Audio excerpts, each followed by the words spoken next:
You're watching how Leap. Let's change your iPhone color back to normal. First, open the Settings app, scroll down and tap Accessibility. Tap Display and Text Size. Look for color filters and make sure the switch is turned off. If it's on, your screen colors will look tinted. If that doesn't fix it, go back to Accessibility. Tap Motion. Look for Reduce White Point and make sure it is also turned off.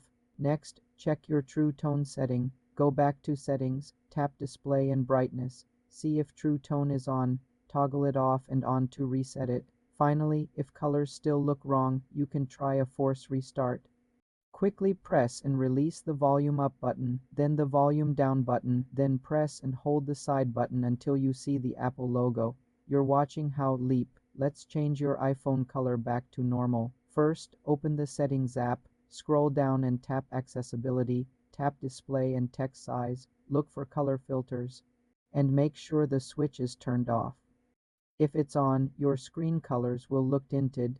If that doesn't fix it, go back to Accessibility, tap Motion, look for Reduce White Point and make sure it is also turned off. Next, check your True Tone setting. Go back to Settings, tap Display and Brightness. See if True Tone is on, toggle it off and on to reset it.